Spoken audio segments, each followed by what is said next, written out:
За 15 лет своей практики я выделил самую эффективную стратегию торговли в диапазоне, и сейчас вам ее расскажу. Для начала необходимо объяснить, что рынок делится на две фазы. Первая фаза – это фаза тренда, и в данном случае, когда мы имеем тренд, мы имеем последовательно повышающиеся либо понижающиеся минимумы и максимумы. Каждый минимум и максимум у нас либо растет, либо падает. Также мы имеем боковик, то есть флетовая структура – это вторая структура, которая бывает на рынке.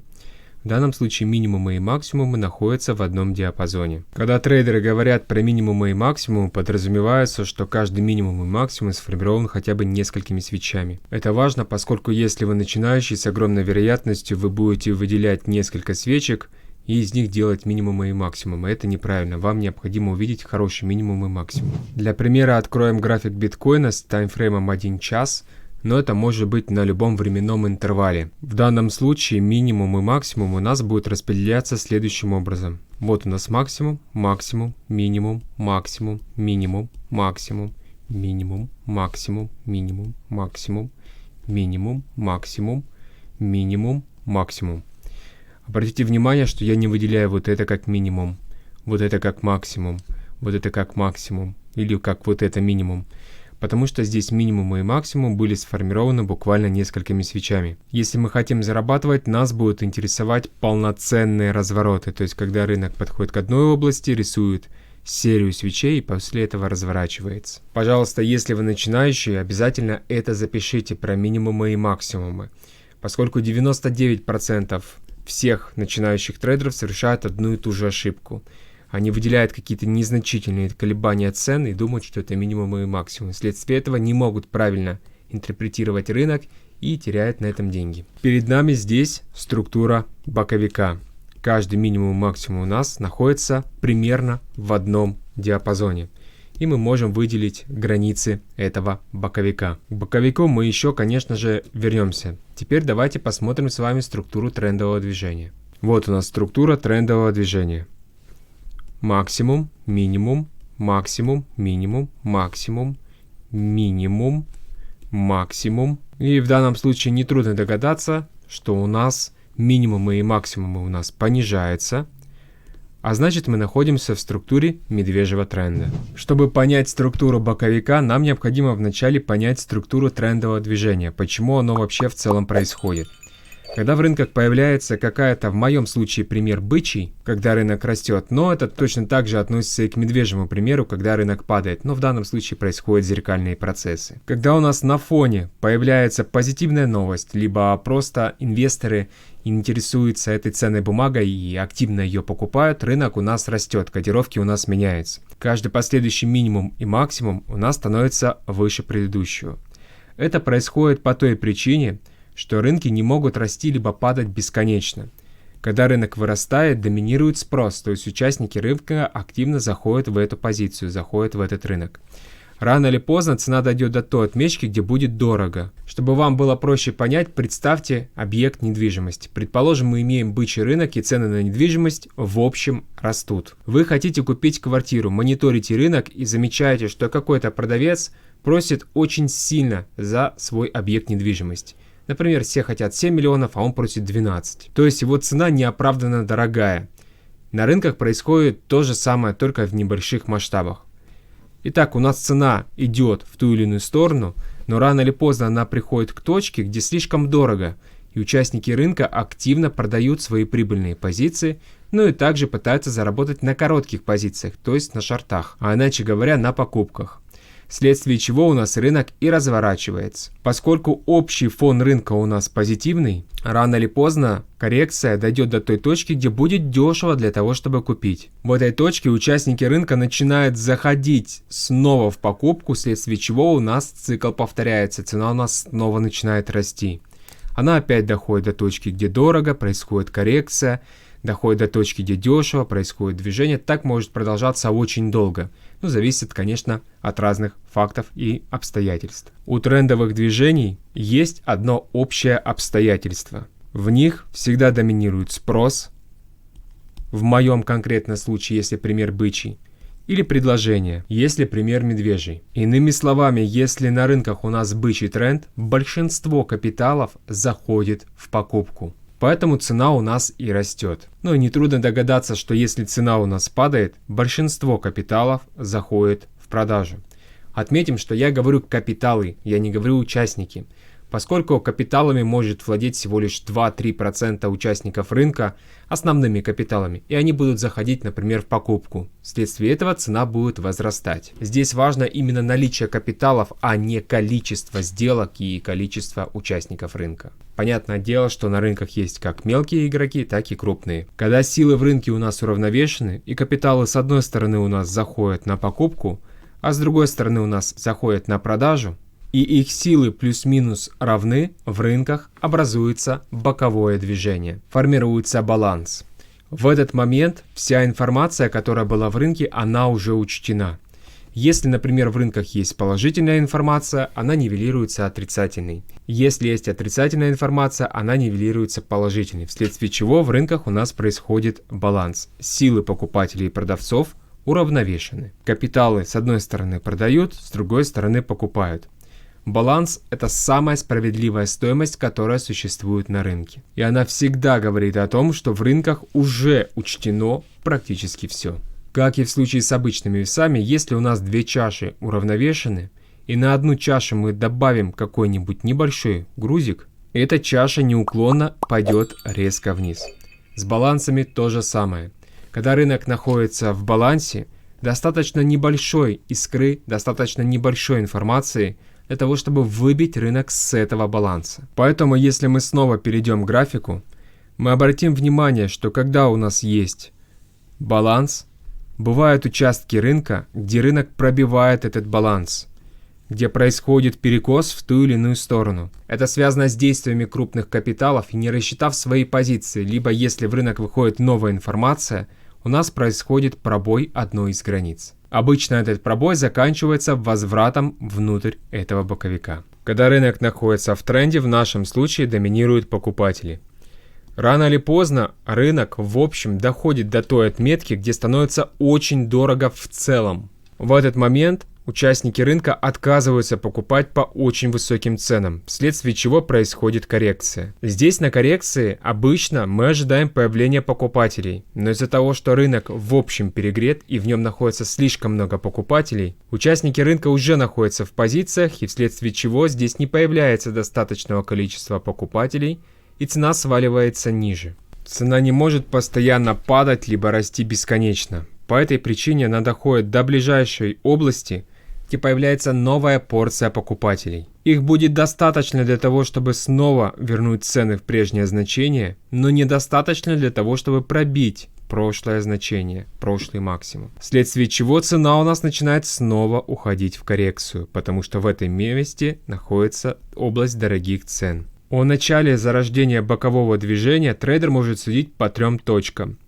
Первая точка формируется в трендовом участке рынка. Это либо последний максимум трендового бычьего участка, либо последний минимум трендового медвежьего участка. Следующая точка – это противоположное место. Для бычьего движения это предыдущий минимум, который находится примерно в одной и той же области, где и прошлый минимум. И третья точка – это отказ от области дорогих цен для бычьего примера, ну либо отказ от медвежьих цен, если пример зеркальный. В этот момент трейдер может сказать, что на рынках появился боковик, и силы покупателей и продавцов уравновешены. С этого момента обычно у трейдера есть немного времени для того, чтобы заработать. Большинство боковых движений движется примерно после появления трендового. С этого момента у трейдера немного времени для того, чтобы на этом заработать. Большинство боковых движений длится примерно где-то 1,5-2 взмаха после обнаружения боковика.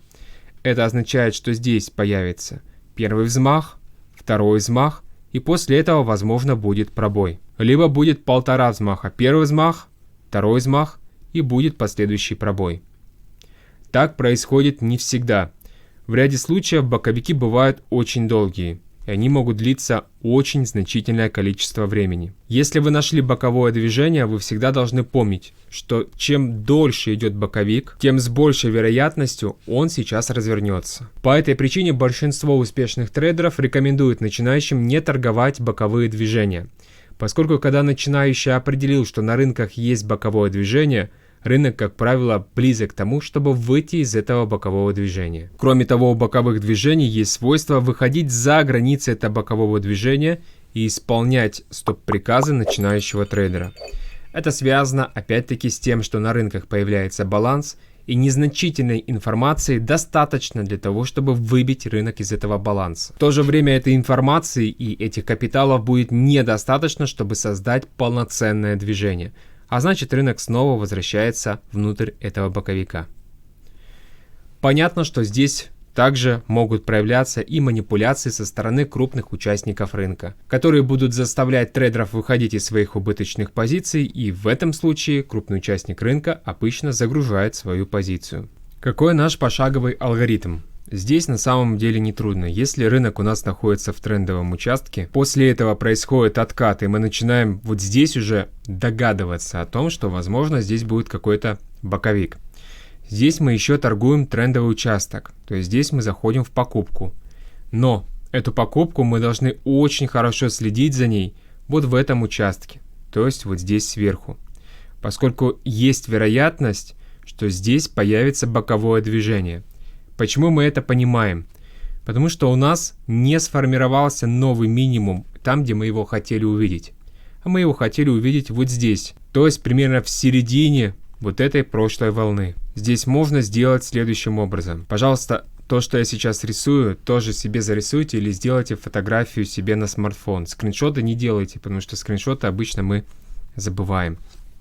Когда у нас есть трендовый участок рынка, волна движения, после этого откат, если мы уходим ниже середины, у нас возрастает вероятность бокового движения. Чем ниже мы уходим, тем больше эта вероятность. Но даже если рынок дойдет до крайней точки, то есть до сюда, здесь все равно не будет стопроцентной вероятности, я надеюсь, это понятно. Когда рынок доходит до нового максимума, вот здесь, если произойдет разворот, мы начинаем понимать, что мы находимся в боковом движении, закрываем нашу прибыльную покупку и переворачиваемся в продаже, начинаем торговать это боковое движение.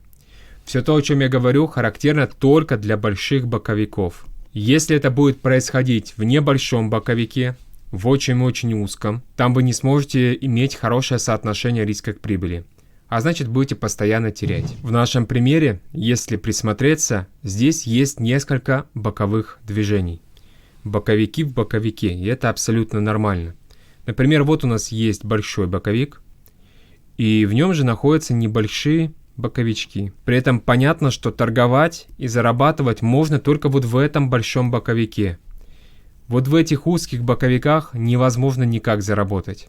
И по этой причине, если вы видите боковик, который предположительно будет узким, его нужно игнорировать. Это тоже пример небольшого боковика, в котором мы тоже никак не сможем заработать. Это связано с тем, что когда мы откроем график, поймем, что рынок идет в обратную сторону, пока нажмем на кнопку, сообразим, рынок будет уже находиться в середине диапазона, в середине боковика. В итоге с нашим стоп-приказом, который нужно поставить вот сюда, у нас здесь не будет хорошего соотношения риска к прибыли. Мы будем рисковать, грубо говоря, $1 для того, чтобы заработать в лучшем случае такой же $1. Это неправильное соотношение риска к прибыли, в долгосрочной дистанции мы на этом будем терять деньги. Находясь вот в этом большом боковике, можно что-то придумать, можно еще как-то заработать. Но и то все-таки я не сторонник боковиков. Поскольку опять-таки даже здесь, пока вы сообразили, пока нажали на кнопку, вы уже находитесь близко к середине, плюс стоп-приказ, и тоже соотношение риска к прибыли едва набирается больше 1 к 1,5, 1 к 2. Существует два варианта входа в боковик. Когда у нас стал появляться боковик, мы выделяем границы этого боковика. Первый вариант – это торговля от границ боковика. Мы покупаем от нижней границы и продаем от верхней границы. При этом делаем мы это не в касание, мы стараемся найти определенный торговый сигнал на границе этого боковика. На данный момент, на момент записи, очень часто появляется следующая формация. Появляется пробой боковика. После этого рынок возвращается внутрь этого боковика, формирует новый максимум ниже предыдущего, и вот здесь начинается новое движение. И тут мы можем искать точку на входа в продолжение боковика. Также возможно появление различных свечных комбинаций. Например, у границы боковика может появиться свеча с небольшим телом и большим хвостом. Либо может появиться следующая фигура: движение вниз, резкое движение наверх. Также может появиться вот такая модель. Например, снижение волатильности свечей. Свечи будут становиться маленькими, маленькими, маленькими, а потом происходит импульс вниз. Это происходит не просто так, это появляется потому, что здесь должен появиться мощный покупатель, а здесь должен появиться мощный продавец. Чтобы понять эту тему, вам необходимо посмотреть лекцию, про которую я посвятил механике рынка. Ссылку на нее я вам оставлю вот здесь вот в подсказках. Перейдете с ней, ознакомитесь, будете понимать в деталях этот процесс. Ну, не только этот процесс, будете понимать вообще, как функционирует рынок. Следующий вариант торговли боковика – это при его пробое. В данном случае рынок пробивает верхнюю границу, в нашем случае боковика, ну либо вниз, если пример зеркальный. Мы еще ничего не делаем, мы по-прежнему ожидаем, что рынок уйдет дальше вниз. И зачастую в большинстве случаев рынок все-таки будет возвращаться внутрь этого боковика. Но иногда будет складываться такая ситуация, когда рынок, находясь в пробое, сделает возврат вот в эту область. Либо в верхней границе, либо где-то в середине. Он начнет немного топтаться, и после этого произойдет рывок. Понятное дело, что мы стараемся зайти вот в этой части, то есть вот здесь. Может быть вот такой так называемый плоский откат, то есть плоская база. Возможно, рынок пойдет вниз вот сюда. Он может также даже немножечко вернуться вниз, то есть дойти до вот этой метки, но не ниже вот этого диапазона верхней границы. То есть если он пойдет еще ниже, это очень плохо, это означает, что здесь нет крупного капитала, заинтересованного в покупке. Опять-таки, посмотрите лекцию, которую я посвятил механике рынка, будете понимать, почему именно подобным образом. Находясь вот здесь в откате, нам тоже интересует увидеть следующие формации. Нас интересует увидеть небольшие свечи с последующим импульсом. Нас также будет интересовать, пожалуйста, все это фотографируйте. То, что я рисую, все это фотографируйте. Это очень важно. Это не просто какая-то закономерность или я беру там от фонаря. Это связано с тем, что от внутренних процессов рынка, и обычно про это никто не говорит. Дело не в свечках, а дело именно в том, как это выглядит, то есть в самом контексте. Появление вот таких свечек с последующим тоже вот таким импульсом. Следующий вариант – это просто движение вниз, и в рынках у нас появляются вот такие хвосты. Мы дожидаемся, пока рынок сузит свой диапазон и после этого сделает опять-таки импульс. Ну, либо рынок просто будет находиться в диапазоне и потом начнет потихонечку вот так вот импульсными свечами большими расти. Мы сейчас будем это все отторговывать и будем отторговывать с вами на исторических данных. Если вас интересует моя торговля, где я не знаю графика, с моими сделками с реального счета, а также мой торговый отчет, вот здесь вот я оставлю ссылку. В подсказках перейдите и совсем ознакомьтесь. Для вашего и моего удобства буду показывать на исторических данных, чтобы вам понять этот процесс. Итак, давайте мы будем торговать всю тот же самый инструмент, который мы только что смотрели. И для начала нам необходимо определить структуру рынка. Как мы видим, здесь нетрудно догадаться, что мы еще имеем восходящее трендовое движение. Вот у нас есть минимум, максимум, максимум, минимум, максимум. И на данный момент, если мы хотим зарабатывать, нам необходимо делать сделки на покупку. Теперь мы видим, что сверху стал формироваться небольшой боковик. Вот у нас этот боковик. Вот у нас минимум, максимум, минимум, максимум, минимум. С вашего позволения я это все приближу, чтобы вам рассмотреть, но когда вы будете это торговать сами, пожалуйста, так не делайте. Вы должны видеть как можно больше историй. Я же приближаю, чтобы вам рассмотреть это все на YouTube более детальней. Вот у нас есть боковик, и мы его торговать с вами не будем. Почему? Вспоминаем, что торговать мы можем только большие боковики. Чтобы понять, сможете ли вы торговать на этом боковике или нет, задавайте себе всегда вопрос. Хорошо, вот у меня появился боковик. Если я, предположим, вот здесь найду сигнал. Пока я нажму на кнопку «Пока то да сё», моя точка входа будет где-то вот здесь. А вот тут мне нужно уже выходить. Получается, стоп-приказ я поставлю вот сюда. Ну, либо за точку входа вот сюда. Соотношение вознаграждения к возможной потере у меня здесь едва будет составлять 1 к 1, даже меньше. С отрицательным соотношением риска к прибыли, когда мы теряем больше, чем мы зарабатываем, мы не заходим в сделку, мы ее пропускаем. По этой причине у нас здесь действительно есть боковик, но мы его торговать не будем. Теперь у нас боковик расширился, и это то, что нам необходимо. Теперь у нас верх и низ боковика находятся вот здесь. Вот у нас граница боковика, и вот у нас граница боковика. Вот минимум, минимум, максимум, максимум, максимум, максимум. Рынок у нас теперь имеет такую структуру. Далее, на границе боковика, вот у нас верхняя граница, нам необходимо дождаться сигнал. И вот у нас появляется сигнал. Опять, с вашего позволения, я это все приближу, чтобы вам его рассмотреть. Но вы так на реале не делайте. Когда вы будете это торговать, смотрите как можно больше историй. Рынок у нас дошел до верхней границы боковика. После этого упал вниз, и здесь стали появляться небольшие свечи с дальнейшим движением вниз. Это как раз таки наша точка входа. Здесь мы можем полноценно зайти в продажу. Стоп-приказ мы выставляем вот сюда, либо вот сюда. Наш take profit — это нижняя граница боковика, то есть вот здесь наш будет take profit.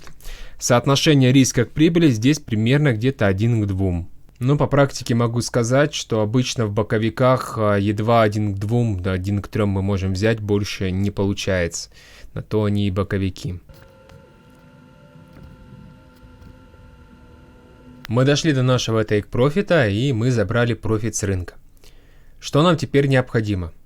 Теперь мы ждем дальнейшего движения внутрь этого боковика. То есть на данный момент мы дошли до нижней границы.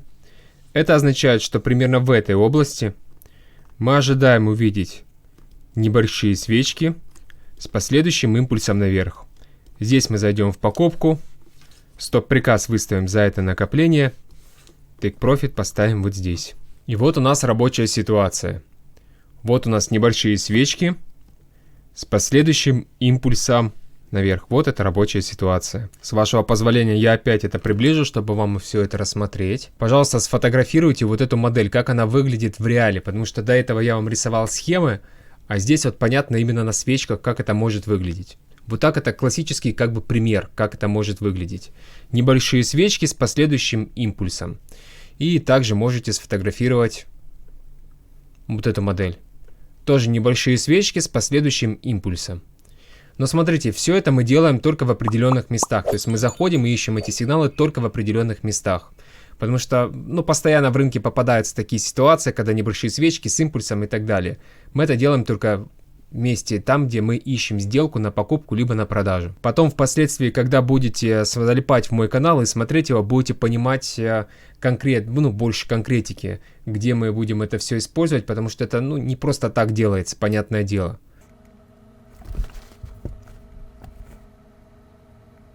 И вот мы вышли по take profit. Здесь также можно было переворачиваться в обратную сторону. То есть вот у нас тоже такая же модель. Снижение свечей с последующим импульсом вниз. Вот у нас пример пробоя боковика и торговли на отбой от боковика. Вот у нас есть боковик, вот он. Вот происходит пробой боковика и тест с обратной стороны. Вот тест, вот тест, вот тест. В эти места мы можем заходить смело в продажу, но опять-таки при наличии сигнала. Вот здесь сигнала нет, то есть вот эту ситуацию мы отметаем. Вот здесь у нас есть сигнал. Вот здесь у нас есть сигнал. Опять, с вашего позволения, я это все приближу, чтобы вы смогли увидеть более детально. Точно такая же модель, которую я вам показывал до этого, вот она появляется вот здесь. Почему мы вот эту модель не используем?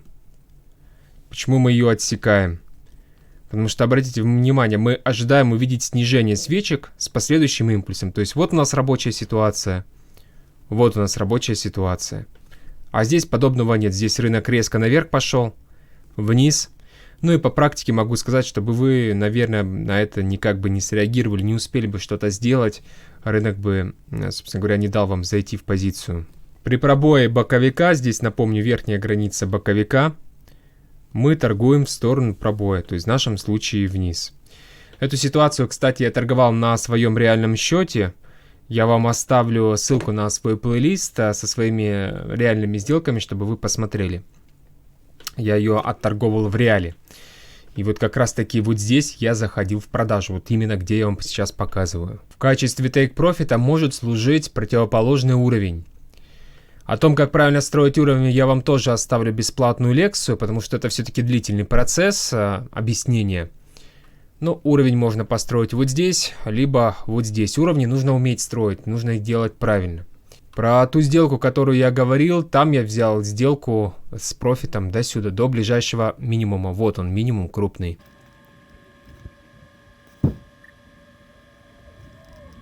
Ну и вот наш профит, наш выход. Вот вся ситуация. Вот боковик, пробой боковика, тест боковика с обратной стороны, точка входа, стоп-приказ и выход. Еще раз повторим то, что мы сегодня узнали.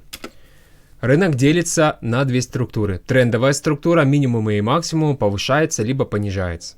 И флэт, он же боковик, минимумы и максимумы находятся в одном диапазоне. Тренд происходит, потому что участники рынка покупают или продают в долгосрочной дистанции. В этот момент рынок находится в дисбалансе. Участники стараются либо постоянно покупать, либо постоянно продавать. Так происходит не постоянно. Рано или поздно участники рынка, все, кто хотел зайти в покупку, купят. Или все, кто хотел продать, они продадут. И в рынках образуется баланс. Баланс представляет из себя место, где участники уравновешены друг с другом, и их силы между собой равны. Участники покупают и продают. О том, что в рынках формируется боковик, мы можем понять по трем точкам. Первая точка, вторая точка, третья точка. В этот момент мы начинаем понимать, что рынок находится в боковике, и, как правило, у нас есть 1,5-2 взмаха для того, чтобы заработать. Мы стараемся не торговать боковики, если они небольшие, если они представляют из собой небольшое накопление, либо ситуацию, где мы не можем сделать хорошее соотношение риска к прибыли. Мы стараемся торговать только в больших боковиках, но и то делаем это с неохотой. Как правило, в боковиках существуют определенные выходы в одну и в другую сторону, где постоянно выбивают наши стоп-приказы, и это абсолютно нормально. Боковик мы можем торговать в двух случаях. Мы можем торговать его от границ, то есть продаем от верхней границы, покупаем от нижней границы. Также можем торговать боковик в отбое от этого боковика, то есть пробой и тест пробоя. В каждом из этих случаев мы стараемся заходить в сделку только в случае, если мы увидим соответствующий сигнал. Если мы видим, что в рынках появился сигнал в виде снижения свечей с последующим импульсом, мы тогда заходим в позицию. Сегодня я вам рассказал одну из основных тем, которые существуют в рынках. Это тема боковиков. Но она, понятное дело, не единственная, которая существует. Если вас интересует вообще в целом заниматься трейдингом и зарабатывать с помощью этого, то у меня есть великолепная обучающая программа, с помощью которой вы, во-первых, научитесь читать и понимать графики, во-вторых, будете понимать, что сейчас происходит на рынке, в-третьих, научитесь зарабатывать на этих самых рынках. Здесь нет ничего сложного, это тренируемые навыки, и я тому живое подтверждение, так же, как и подтверждение мои живые студенты, которые уже прошли это обучение. Я могу вам сказать абсолютно точно, то, чем вы сейчас занимаетесь, не приведет вас к успеху. Ни у одного еще трейдера самообучение не приводило к успеху. Во всяком случае, за 15-летнюю практику я ни одного трейдера не видел, который бы имел самообучение, самообразование, по книжкам бы как-то бы выучился и так далее. Реально не знаю ни одного. Все так или иначе проходили какие-то курсы, ходили в какие-то онлайн-школы, у брокеров обучались и так далее, потому что самостоятельно научиться невозможно. Это все равно, что пытаться изучить вождение по роликам на YouTube. Это можно делать, когда вы знаете, что необходимо делать, как водить автомобиль, но если это происходит в самом начале, то, естественно, это все закончится трагедией. В рынке происходит то же самое, причем многие теряют суммы значительно больше суммы автомобилей. Конечно, если вы занимаетесь самообразованием, это закономерный результат, а вот наши студенты получают, помимо всего прочего, гарантию от потери депозита. В случае, если по знаниям, которые я вам передам в этом обучении, вы потеряете полностью весь депозит, мы делаем компенсацию. Причем это написано в оферте, и это написано документально. Потому что если вы делаете все правильно, все так, как я вам говорю, потерять деньги в принципе на рынке невозможно. Вы будете зарабатывать, и самое плохое, что у вас может произойти, это вы будете сидеть у нуля. Это самый вот плохой сценарий. Но в основном все люди так или иначе либо уходят в плюс, либо сидят в небольшом плюсе. Ссылку я на все оставляю в описании. Перейдите, ознакомьтесь, начинайте зарабатывать вместе с нами. Мы работаем полностью в белую, выдаем вам чеки, работаем по договорам. То есть с этим, да, можете по поводу этого даже не переживать. Все у нас кристально, чисто и все в белую. Я желаю вам удачи, зарабатывайте счастливо. Занимайтесь трейдингом, это ваш шанс сейчас выбраться из этой нищеты и из беспросветной тоски, в которую мы, к сожалению, попали. Это наш с вами шанс сейчас не потеряться, не оказаться у разбитого корыта. Если не трейдинг, то у меня нет ответа на вопросы, это правда. Ну ладно, не будем негативить, но все находится в описании, ссылка. Удачи вам, зарабатывайте!